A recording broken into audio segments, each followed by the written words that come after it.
Écho de la visite du chef du gouvernement espagnol Pedro Sánchez à Dakar. Coopération, émigration irrégulière, situation au Sahel et à Gaza. Dakar et Madrid affichent leur position. Leur position est à lire à la une du quotidien Le Soleil. Le président Bassirou Diomaye Diakhar Faye et son hôte, le premier ministre espagnol, ont signé 2 accords hier. Madrid veut une migration ordonnée. Dakar préconise une coopération plus étroite.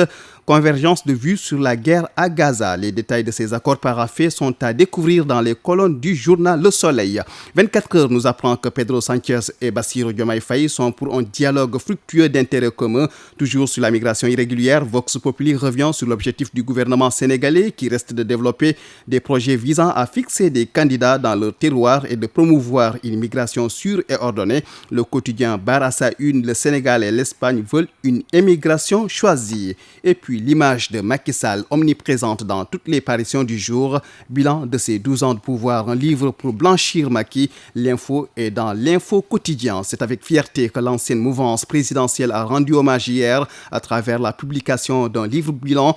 Un document qui retrace les 12 ans de l'ex-président à la tête du Sénégal, marqué selon Maître Sidiki Kaba et compagnie, à travers la mise en œuvre du PSE par une action adossée à une vision et articulée autour d'objectifs prioritaires et qui a redessiné le visage de notre pays. Autre quotidien qui revient sur la présentation du livre bilan de Benno Bokk Yakaar, c'est Critique, tout sauf des ruines. Un titre qui semble répondre aux critiques du Premier ministre Ousmane Sonko qui disait que le nouveau régime a hérité d'un pays en ruine.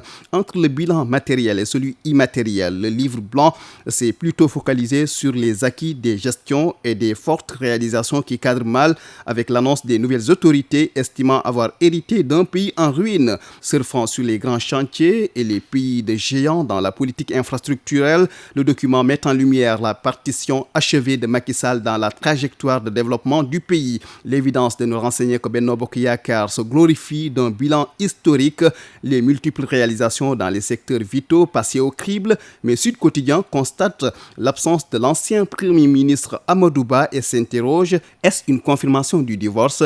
Et mon confrère Aboussi de l'As Quotidien, lui, se pose la question de savoir si Amadou Ba a été associé à la présentation du livre blanc.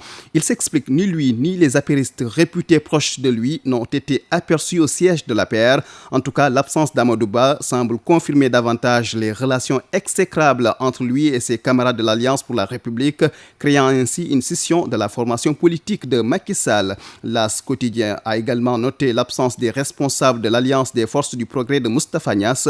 Bës Bi Le Jour, lui, voit du tac au tac entre la formation politique de Macky Sall et Ousmane Sonko. À la une du journal Bilan des 12 ans de Macky Sall, l'APR livre son combat contre le projet faisant allusion au projet du tandem Diomaye Sonko, celui que l'on surnomme Dougui-Tigui. Maître Sidiki Kaba explique clairement que cet inventaire sera une réponse limpide, lumineuse et pertinente aux déclarations populistes.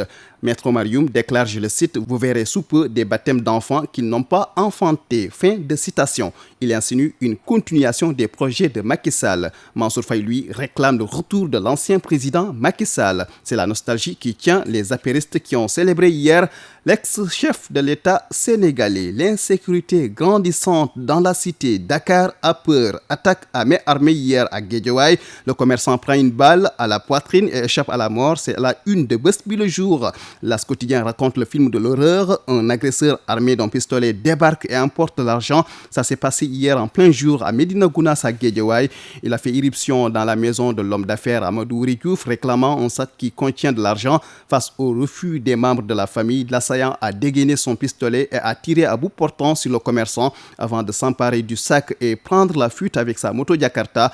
Le quotidien de dire que même si le pronostic vital n'est pas engagé, cette nouvelle agression pose le problème de l'insécurité grandissante dans la ville. Sans doute, c'est pour renforcer la sécurité que le ministère de l'Intérieur a procédé hier à un vaste chamboulement dans les rangs supérieurs de la police nationale. Cette mesure concerne des chefs de service de plusieurs unités, dont la sûreté urbaine, la division des investigations criminelles et la division de cybersécurité. L'information est dans le quotidien national Le Soleil. Et pour finir, cette information qui est revenue dans toutes les parutions de ce vendredi, il s'agit du verdict dans la tuerie de Bofa Bayotte. Le journaliste René Capain Bassène reste en prison. Omar Ampoy Bodian acquitté. René Capain Bassène condamné à la réclusion criminelle à perpétuité. Bonne lecture à tous.